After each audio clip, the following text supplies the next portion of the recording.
All right, folks. It's a very busy Tuesday for old Danny boy, so we are not going to screw around on this one.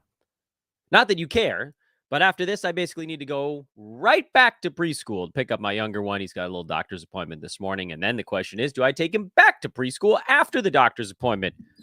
Oh, yes, these are the things, man. These are the things. Can't think of all of it. Also got the older dudes Little League practice in the afternoon. We got a big phone call here among some management level dudes at Ethos. It is a jam-packed Tuesday as the NBA season winds down. And for that reason, I will tell you very quickly here, I am Dan Bashburst. This is Fantasy NBA Today, a sportsethos.com presentation. You can find me on social media at Dan Bashburst. And please, please, please, please, please, if you guys have been taking in this show for any length of time this year, please take a moment to like, rate, and subscribe. The ratings really do go a long way. I know it seems nuts, but that's that thing where I need your guys' help on it. I don't know. I did a show where I walked you guys through how to go find the rating on the podcast app on your mobile device. Please just do it. Need your help. End of the season. I haven't really bugged you all that much. I'd love to get to 900 ratings. We're 21 away, and I know there's way more than 21 of you watching or listening that haven't done it before. Start with a subscription, though. That would be phase one. Let's hustle, though. We're going to do a little hustling today. There's only 6 games from yesterday's card, so we'll break them down. I think we can get this show done in under a half hour today. We'll do a quick check of the chat room at the end of it as well, just in case. So welcome, everybody, especially if you are new. I love when there's one. I always know there's one new listener somehow. Brooklyn sucks. There's your fantasy analysis. Brooklyn stinks. They stink. Got smoked again. What a rough year. Mikal Bridges has forgotten how to shoot. But you still start him every day because he's Iron Man and he's going for Iron Man-related records. Bridges, Cam Thomas, Nick Claxton, those are the easy choices. The hard choices on this team are numerous, really. Dennis Schroeder is one that we've talked about on the pod, and I know I'm lower on him than I think the consensus NBA feeling on Schroeder. I am, as you guys know, someone who plays 9 category, and Schroeder is not a great 9 category asset. He's pretty good at assists, and he's okay at free throws. And then beyond that, there isn't a whole lot else to roll it up into it. He's outside the top 150 on the season. He's number 152 in 31 minutes of all games. So I don't know what people feel like they need to see anymore. The key for him is that there needs to be a key usage guy down so that Dennis can go get a bunch of shots. And he can't right now, mostly because Cam Thomas is in there. So if you're playing Schroeder, you're assist hunting, and you're okay with the fact that he's probably going to take a deuce on your field goal percent. Also a question mark right now, interestingly, is Trendon Watford, who's been trending up. Ha ha! Ho, ho, ho, ho. Yeah. Oh, I did it. Yeah, trending up. 21 points, 2 boards, a steal, a block, and a three-pointer. He shot the ball really well over his last couple of weeks. Unsustainably high, although Watford is, I say historically, like he has a long track record, but, in his brief NBA career, he's been a pretty good field goal percent guy out of that sort of big wing spot on the floor. He's not a traditional center. I don't know that you'd call him really a traditional power forward because his rebounding is really only okay, but he gets some steals. That seems to be a pretty consistent theme. The field goal percent is good. The free throw percent is not. So don't get too caught up in that. He's shooting 83% at the foul line this year, but that's probably due for a negative mean reversion. Who knows? Maybe he'll just magically be better, but I don't. It's one of those things where you kind of have to see it over like a lot of free throws to believe it. And I mean, it's been better. What could we get out of Trendon Watford? Because I got a couple questions on him on Twitter yesterday, and I thought, these are good questions. I don't know why I didn't bring these up sooner. Why haven't I spent any time on Watford? Reason is, his fantasy game is really only okay. I like the field goal percent from a guy who can hit a three-pointer in I don't know if you call them starters minutes, but that range of minutes. And you put those two things, 1 3-pointer, decent field goal percent. Okay, you're on your way towards something, but he's not going to block many shots. He's at 0.3 in 12 minutes a game this year. You extrapolate that to starters minutes, you're probably looking at something like about 0.5, half a block. Steals, you could probably make a case that he gets up to about, 0.8, 0.9. So not horrendous, but no assists. They'll be very low. Rebounds will be meh at best. He's not a great rebounder. So how do we pile up the value if he's not going to score a bunch? And when I bunch, I'm not talking about 12, 13 points. I'm talking about like 17 points, which is not going to happen. The answer is it's probably not there, but the way that it gets there is shutdowns. So in my opinion, yes, I like the extra minutes that Watford is getting. I like the fact that suddenly he's now getting 10, 11 shots a ball game, which is definitely a big step in the right direction. Suddenly the field goal percent can actually be working kind of in your favor. That can get him to 14, 15 points if he's taking 10, 11 shots a ball game, as my draft board falls on my head in the background. But I do think we need someone out of the way. Who is that someone? Dorian Finney-Smith would probably do if he was done. That would probably get Watford up to playable in most formats. Cam Thomas being out would elevate everybody on the team. Not that I'm not trying to blame him for something. He's one of the only bright spots all season long for the Nets, but his very high usage doesn't really help the guys around him all that much. And I don't know how many guys on this team that do. You could also take a look at Aaron Sharp if Nick Claxton gets shut down. There's a bunch of sort of fill-in level guys on the Nets, but not really any of them have crested over that hump yet. So Watford was interesting. I wouldn't call him the big news of the day, but he's certainly someone that's kind of near the top of the watch list. The big news out of this ball game was Myles Turner dislocating a finger. I chose not to watch the replay of it because apparently it showed his finger bending sideways at 90 degrees. They popped it back in. He shot some free throws left-handed just in case he needed to come back into the ball game later. But that was the power of positive thinking. Yeah, he didn't come back. He didn't play in the second half. He finished with 5 blocks anyway. Myles was on his way to maybe a triple-double with points, boards, and blocks. So if you have Myles Turner, this sucks because I think you have to assume that he's going to miss a ball game. It didn't look good, and there's going to be swelling. Like your best shot of playing would have been right after they popped it back in. But the Pacers were smoking the Nets in this game, so there's no reason to push it. If Myles Turner has to miss a ball game, Jalen Smith, who came in and had a double-double in 15 minutes before getting himself ejected, would be a terrific fill-in play.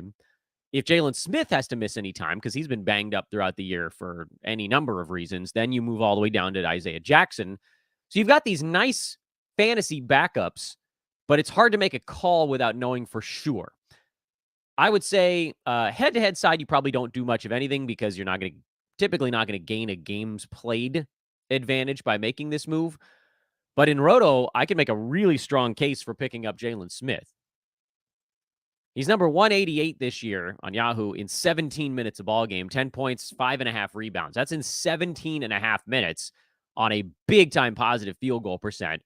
So if you start to roll that into more of a starter's minutes profile, and there's no guarantee that he gets more than 24 or 25, even if he starts, there's a guarantee that he gets more than 22. But if you look at the games this year, and I mean, count them on one hand, where Jalen Smith got 25-ish minutes, even 24, frankly, they've been by and large pretty good. I'm going to go through them real fast here. November 8th, he played 24 minutes and 45 seconds in a win over the Jazz. He had 16 and 11 with 2 steals and a block on 5 out of 8 shooting. December 28th, he played 24 and a half minutes against the Bulls. He had 15 and 7 on 6 out of 7 shooting in that ball game, but he absolutely destroyed your field goal percent. So, not as great. January 6th and January 8th, he had a couple of games of 26 minutes in a row. 7 and 7, not great, but 11 and 9 with 3 blocks, and the next one was pretty good. 25 minutes about 2 games after that, only 8 and 3. 25 minutes a couple games after that, he had 17 and 13 with a block. 30 minutes on January 28th, that was a season high. for Jalen. He also had 3 3-pointers in that game, 19 and 10 with 2 blocks as well. So basically what you're looking for here is where are the avenues for him to increase his minutes up to 25 or higher? And this presumably would be one of them. There is some interesting upside with Smith because he can step out into the 3 while still elevating field goal percent. You just kind of hope that he doesn't take too many free throws, but he also can luck into a block every now and then. And you've got an interesting stat profile. So I think Jalen Smith is an ad. Roto, I mean, again, where you're not going to get punished by using a move. In head-to-head, you got to wait. You can't do anything this far in advance of a ball game. That's recipe for total disaster on the head-to-head side.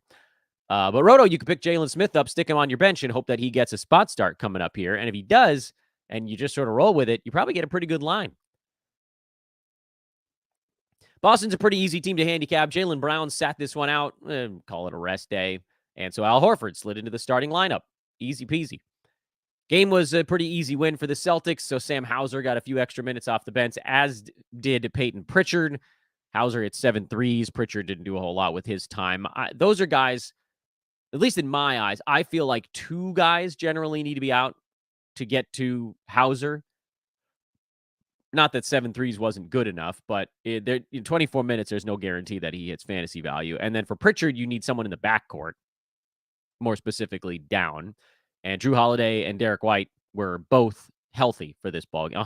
Though you wouldn't know by looking at Drew's line. So it's Al Horford. Horford's the fill-in when one guy is out. On the Charlotte side, we had a few guys out. The most important of them being Nick Richards, which we saw this before when both Mark Williams, and he's been out the whole damn year basically, and Nick Richards are out. Grant Williams gets the bump up to center. We talked about it on yesterday's podcast. I was like, look, if we find out Nick Richards is out, you got to go Grant Williams because he suddenly adds center profile stuff to his fantasy game. So a couple extra rebounds. We had 7 of those. The field goal percent gets better because he's near the rim more and just more opportunity. And Grant Williams had 23 and 7. I was kind of hoping for a defensive stat, but hard to argue with the rest of this one. 2 3-pointers, 7 boards, 63% shooting on 16 shots. Pretty good all-around game for Grant, and he's a play if Nick Richards misses any more ball games. If Richards comes back, Grant Williams then slides back into basically a threes and light rebounds stream in the doesn't matter grouping. Also, kind of in the doesn't matter group, Vasilij Micic. He had 9 assists. Again, he's been racking up assists, which is nice. He didn't do a whole lot else, and he doesn't do it on great percentages either. So while it looks good, because we all get a little salivary when it comes to assists, the other stuff isn't quite high enough to make him an all formats play, but he's a very clear assists play if that's a category you need, like a reliable, consistent one. Poku was back, only played 16 minutes, though. Memphis beats Detroit. A battle for the cellar. What are you doing, Detroit? You had this one. Pistons. Apparently, they had to rest Cade Cunningham for a few minutes during the ball game, and that was really all it took. JJJ had a big one. Cade had a big one, so those guys are locked in. That's nice. But then you've got all these other dudes that are maybes. Luke Kennard, I think, is above a maybe. When he's starting, we've talked about that before. When he's starting for this Memphis team, he's a play because he basically becomes their de facto point guard right now. And he's the best shooter on the team by, I would reckon, a large margin. So all of a sudden, you get a game like this one. 19 points, 5 threes, 8 assists. That's a big game for Kennard. I'm not playing Gigi Jackson outside of points leagues. I'm not playing Santi Aldama at all. He's really cooled off. Jordan Goodwin is always fun when you know if he's going to get minutes, but we don't know if he's going to get minutes. And so that brings us to Brandon Clarke. After his last ball game, I said, this is interesting because let's remember, he really only needs about 24 minutes to post consistent fantasy value, and he got 23 and a half in this ball game. Where do the remaining minutes come from? Yeah, that's the question, because we've seen the Grizzlies are more than willing to put people ahead of Clarke in the pecking order. But man, can he rack up fantasy stats. Field goal percent, boards, steals, blocks. He is a well-rounded fantasy big man type. Not a massive rebounder by any real stretch. But, I mean, look at this line. 15 points, 7 boards, a steal, 2 blocks, a 3-pointer, 7 out of 12 shooting. There's like good stuff in that game. And he's close. The problem is we don't really have a whole lot of time to work with it right now. We're under 2 weeks from the end of the regular season. So if you're kind of like stashing, not in the traditional sense, but semi-stashing Clarke to see what happens over the next couple of ball games, you wait a couple of ball games, the season's over. Memphis plays again tomorrow in Milwaukee. Maybe we should just say this. If Clarke gets 23 minutes again in the next ball game, you pick him up and you stash him. And then as soon as he clears 24, you can probably start him. On the Detroit side, Jalen Duren left early. He got a tooth knocked out about 5 minutes into the ball game, which means if you need a nice empty double-double, James Wiseman is back on the board. Usually will get you some scoring in the teens. He'll get you around 10 rebounds, which is basically what he did yesterday. He got himself a Kurt Thomas in this ball game, 10 and 10. That's the old Kurt Thomas. Sorry, guys. This is like an early 2000s throwback reference to Kurt Thomas's fantasy lines. This is what James Wiseman's going to do. He's going to mess up your free throw percent, so you just hope he doesn't go there. He's not great with turnovers, even though he doesn't pass really. He'll probably get you about 14 points and 10 rebounds, and if you don't need anything else, great. If you do, not so great. I'm still waiting on Metu to convince me that I should make a play on it, and I really want to. He had 17 and 8 in this ball game, and 2 blocks and a 3-pointer. He's been playing really well, but he hasn't apparently earned the starting job yet. I don't know what more he needs to do, but that's why I'm nervous. I'm a nervous man by nature. Metu's putting up really good fantasy lines, but there's this risk with him coming off the bench. The minutes are just going to be like 20 one game, and you're not going to get what you need. So right now, he's a very interesting, high-priority watch list guy, where, again, Wiseman is your fill-in stream. Over on the other side, Brandon Clarke is also kind of a high-priority watch list guy. These guys can do it again. You probably make a play on him. Then you got Grant Williams as a fill-in. You had Horford as a fill-in. You have Jalen Smith as a likely fill-in. Trendon Watford is kind of a mid-range watch list guy. It was a really busy early part of the fantasy card yesterday. And that's when I was like, 6 games. We can do this in a half hour. And I'm sure you guys were all like, whatever, Dan. Stop talking, Dan. Laces out, Dan. Banton. 17 more shots off the bench, 8 free throws also. Man, this dude is a usage monster right now. And he's very much a play. He's in that situation where even though his efficiency numbers are horrible, he's just so involved in everything going on with the Blazers right now that he can overwhelm the bad efficiency with good other stuff. I mean, 3 steals, 2 blocks, 5 boards, 5 assists, 4 3-pointers, 26 points. You can overlook the field goal and free throw percent being negatives. So Banton's a play. DeAndre Ayton's a play. These are your 9-cat decisions. Technically, Chris Murray is probably a 9-category play, but in my eyes, kind of in that slow-mo vein. He's going to give you a little bit of a bunch of things. Not so much an assist, but he'll give you a 3. He'll give you some rebounds. He'll give you some steals. He's going to do it without blowing up your percentages. He's a very boring 100 to 125 range guy. So he's kind of like it doesn't matter, like a better than average doesn't matter range dude. We're talking about Chris Murray here, where you probably play him if you need to make up games played, if you're looking for steals, a couple of boards, trying not to ruin your percentages. It's hard to find these days. Jabari Walker at 18 and 9. He doesn't usually do much besides point and rebound. And he had 5 assists here, so that was something. But it's hard for him to maintain fantasy value because he's really sort of a 2-trick pony. And then Scoot, we talked about, he's points league. Has to be points league. He's also super involved in everything going on, like Banton, but even worse in the efficiency stuff. Field goal percent worse. Turnovers way worse. Not as many defensive stats. And he's going to be good. Scoot could be sort of a post-type guy for next year. But hey, don't draft rookie ball handlers. For the Magic, Jalen Suggs continues to rumble along. Franz Wagner is another 9-cat guy. Paolo is your points league option. It's the same stuff as usual there. Jonathan Isaac back down to 17 minutes again. He had 6 and 4 with a couple of blocks, but it's hard to play unless you know he's getting over 20 minutes, which we once again don't, even though it kind of seemed like he was gonna. Well. And then Wendell Carter Jr. goes on these little mini heaters where you're like, ooh, maybe he could be a top 100 play. And then he cools back off again. He's number 163 per game on the season. He has 110 range upside. Wendell Carter Jr. more of a points and rebounds play. And I would obviously prefer him over someone like a James Wiseman, who we also talked about as kind of a points rebounds guy. Just a safer job for Wendell Carter Jr. But both those guys kind of profile somewhat similar. Not the same. Wendell better free throw shooter, but not that different.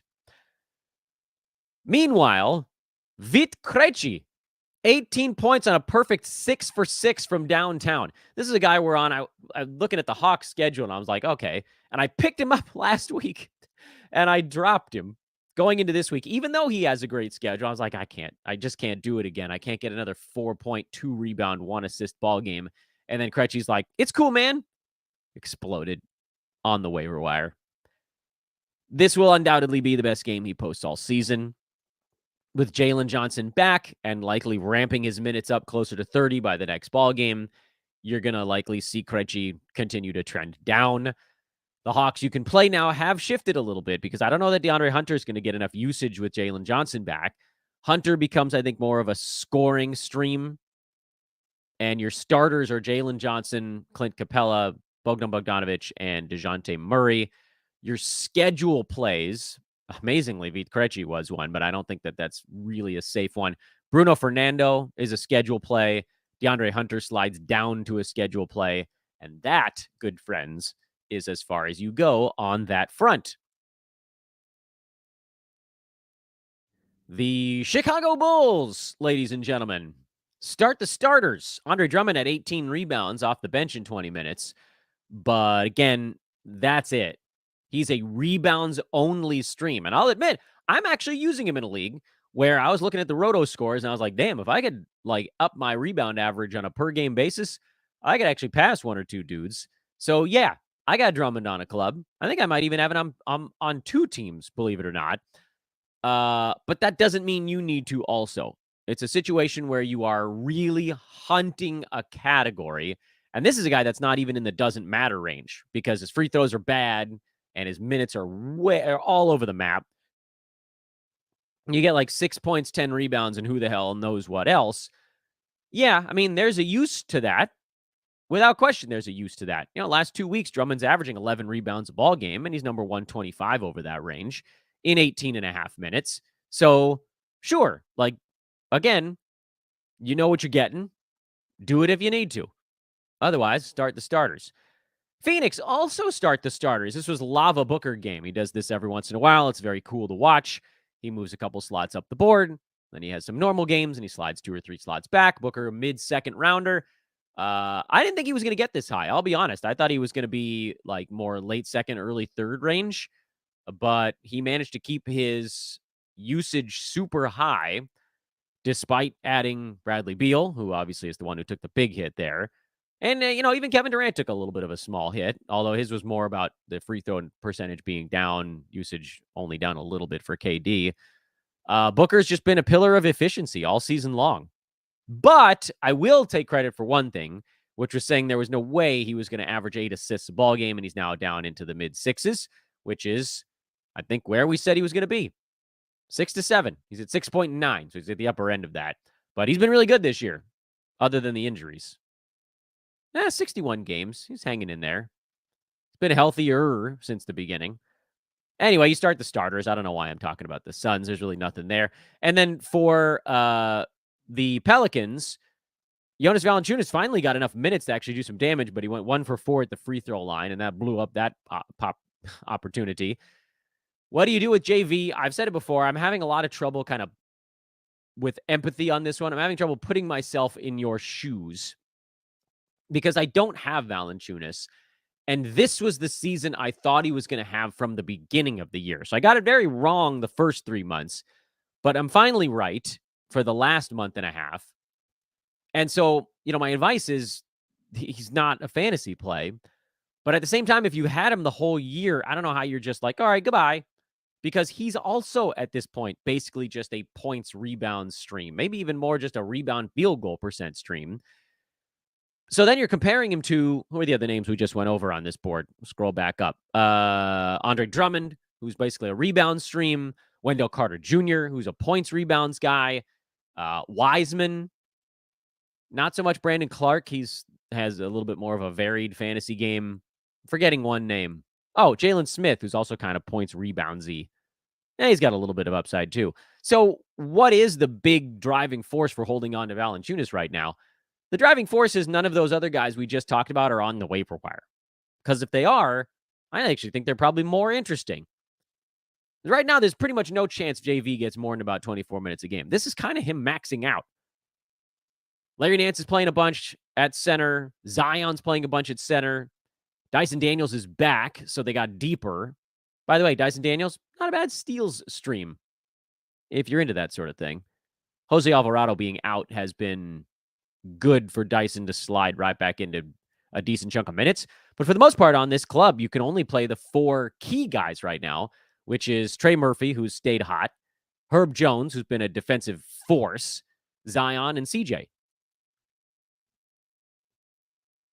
Man, can you believe how long CJ McCollum stayed a second rounder this year before reality finally set in? Now he's right around number 50, which, by the way, that's still a win for him on the year. What do you do, man? What do you do with the Pelicans' big men? I don't think you can play any of them. I'm saying Nance or Valanciunas. There's just no safety there. Luckily, they don't have a great schedule anymore, or not any better than anyone else, really. So last week they were such a priority where it was like, oh, we got to get a Pelican in there. They're playing on the low traffic days. Now it's like, who cares? Just start the main 4. Don't worry about the rest. JV, you could drop.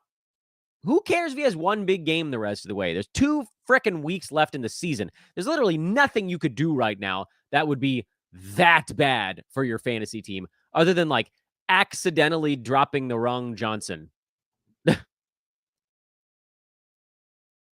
or Jalen. Oops, didn't mean to drop that guy.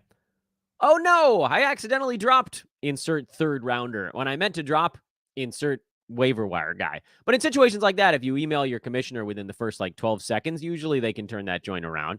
And Yahoo leagues are overnight fab, so it doesn't even happen when you click the button. It happens at midnight. There's literally nothing you can do to your fantasy team right now, especially in Roto, that is that big of a deal because it'll cost you 6 games of something. So you can be super aggressive this time of year. We try to stay really patient in October, November, December, January, even February. By March, patience can wear a little bit. And by April, it's freaking April 2nd, people. You don't need any patience at all. If somebody's doing something you don't like, just cut them. Because by the time they come off waivers, someone else is going to pick them up. And if they're good, they'll get 4 games out of them. Who cares? No change at all. You need to be category hunting on the Roto side. And head-to-head, you need to be dodging zeros. Anybody that's a 0, you dump them. Peace. Set them free. You know, they say if you love someone. Quick check of the chat room, see if they covered anything in there that I forgot to. Let's see here. Is Trey Jones worth streaming? Is his usage going to go up with Vassell Sohan out for the season? I would say yes. I actually kind of like Trey Jones as a play anyway. Here's the problem. Their schedule sucks this week. They're playing today in Denver, which is not an easy game, and then they're off for 2 more days. Pelicans on Friday, an overload day, and Philly on Sunday, a 13-gamer. So head-to-head, Spurs are a terrible business to get into right now. Roto, yeah, absolutely. I like him a lot. Kyle Anderson, Lowry, or Reggie Jackson, pending various injury news. Who do I like the most? Safe play there is Slow-Mo. Hello, Dan. Thank you for helping me win my first season. I drafted Poole 23rd, and I got the dub anyway. You are very entertaining. Thanks, man. I appreciate that. Seems like you didn't listen to the show early enough, or you would have heard me talking about how I didn't want anything to do with Jordan Poole. But guess what? You won anyway, so who gives a crap? I dropped Io DeSumo for Karis LeVert. Chicago stinks the rest of the week, or their schedule does. Yeah, you're right about that. It is a terrible schedule. I have both Myles Turner and Jalen Duren on my finals team. Oh, Timbo, I'm sorry, man. That's a rough day. I think Duren's back soon. He'll probably just play with a mouth guard while they figure out how to get the tooth reattached. They'll probably have to do some dental surgery, clear out the hole, and then basically they kind of like screw it in I had a friend in high school who was missing one tooth. It just never showed up. So ultimately, they had to put a retainer in that would slowly slide teeth apart to create an opening. Then they did a surgery to put basically like, trying to think of what like the construction equivalent would be. And I'm brain farting on a podcast in real time as to what it's called. But it's basically what you jam into a wall that allows you to then put a screw into it. And that's what they did. They put like a tooth with a screw on and they just popped it into that hole. So I don't know. Maybe that's what they do. I don't think they can just glue that sucker back in. This ain't a plastic kid's toy. Who's the better Dame replacement, Pat Bev or Miles McBride? Well, one of them is not a Dame replacement. The other is a OG Anunoby replacement. Miles McBride is the safer play there. Delano Banton on the overload days or Duncan Robinson on light days? I mean, if you're overloaded, you probably got to go with the guy who's you can use. Now, Banton's been really good, but presumably this is a math equation, basically. All right, calculate what you think you're going to get out of Duncan Robinson. But don't they play on overload days too? Portland is Monday, Wednesday, Friday, Sunday. The Heat are Tuesday, Thursday, Friday, Sunday. Friday and Sunday are the overload days. So I'm guessing that means that your Wednesday is overloaded? I don't know. I mean, the thing here is, of course, you're getting 4 games the rest of the week out of Duncan Robinson, 3 out of Banton. But if you're debating of who to use on an overload day, I feel like so maybe the question here is 2 Duncan Robinson games versus 0. So like 4 Duncan Robinson versus 2 of Delano Banton if Banton is an overload on Wednesday. Am I interpreting that question right? The 4 beats the 2, even if Banton's going to be doing better numbers on individual days, but the 4 beats the 2 there. So if that's the question, then that's the answer. I think I'm maybe getting that right. All right, I did it. Around a half an hour. Not exactly, but that was my target. We'll have the afternoon show kind of late today, I think. It'll probably be pushing right up near the start of the ball games, but I do have some streaming thoughts for tonight, so make sure to join us for that one. Again, I am at Dan Bespris over on Twitter. Thank you, everybody, for joining us every single day, and please, I beg of you all, take a second to go drop a 5-star review, and if you're new, please like and subscribe so that you can be with us as we do this stuff all year long and all year round. Off season 2, we got Monday through Friday shows all off season long, so we will not abandon you then. Stick with us all throughout the year. That's it. I'll see you guys a little bit. If you have streaming questions, come back for our show later on today. We'll answer those there. Later for now.